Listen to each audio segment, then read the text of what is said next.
Hi, I'm Emma. I'm the research director and the head of communications. Hi, I'm Ella. I'm the head of design and a software engineer. Hi, my name is Marie and I'm head of business. Hi, I'm Morgan and I'm the business director. Hi, I'm Astrid and I'm a software engineer. And we are Team Meema. We are sophomores from the Lycée Français de San Francisco.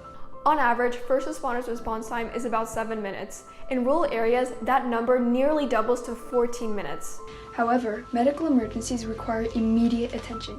7 minutes of unattended help can have serious and even fatal consequences. For example, cardiac arrests require immediate attention since it deprives the body of oxygen it needs to survive. After 3 minutes, the lack of blood flow to the brain can lead to progressively worsening brain injuries. By the 9th minute, severe and irreversible brain damage is likely. After 10 minutes, the chances of survival are low. Thus, 7 minutes of waiting for first responders' professional help, such as medically trained CPR and defibrillators, could lead to serious brain damage, not to mention 14 minutes of response time in rural areas could lead to death. 14-month-old Burki was unfortunately the case in point. When she began drowning in the family swimming pool, her older sister Yvonne immediately called 911. No one in proximity, however, knew how to do CPR, and the dispatcher couldn't give pre-arrival instruction. Although the first responders arrived within only 5 minutes of the call being made, the lack of oxygen had already caused severe damage to Burki's brain, and after living an entire year in a vegetative state, unfortunately, she died. Only 5 minutes of unattended help led to her death.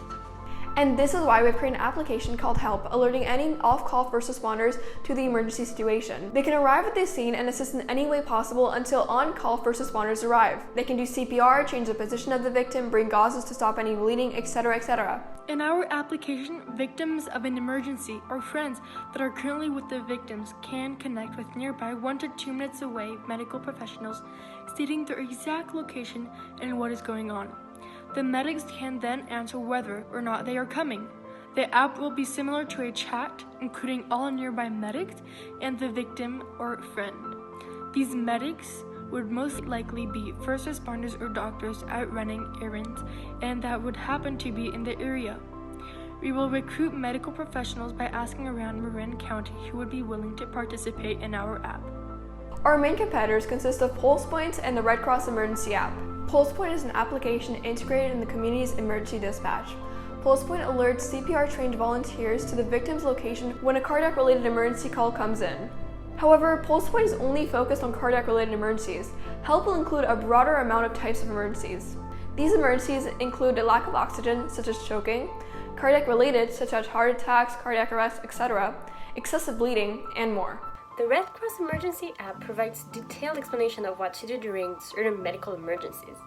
When awaiting first responders to arrive, people at the scene can read and follow the instructions. That way, the victim can get immediate help instead of just waiting.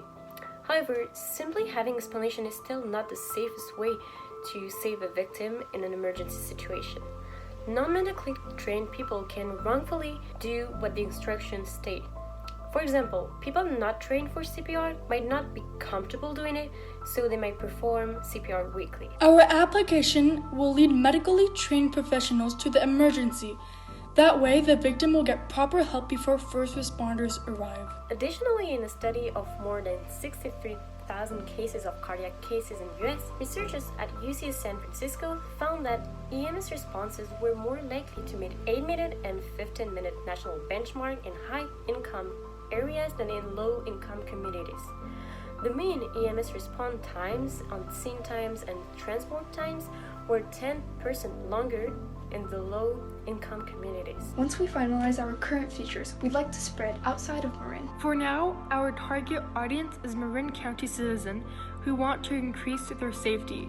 But in the future, our target audience will be low-income communities and rural areas, where the standard response time is proven to be longer than high-income and urban areas. Our app's main development is the chat function, but we've included a variety of different components to enhance the user's experience.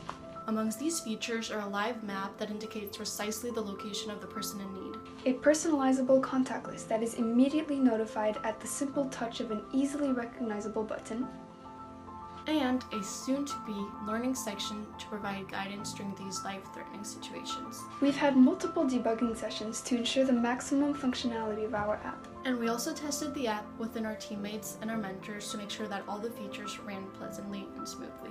During Technovation and the making of our app Help, we learned about the steps a startup must take to launch their business. We learned how to compile our ideas into a structured business plan. How to build our app from scratch. How to communicate and pitch our idea to others. How to design a logo that represents our work. And how to work and discuss as a team. Thanks to our app Help, skilled and trained professionals will be able to help the victim during the time it takes for the ambulance to arrive. The difference between waiting for chest compression for 2 minutes compared to 7 minutes can determine whether or not the victim will be left with permanent brain damage. Our app can and will save lives. So choose Help by Meema. Meema. by Meema. By Meema.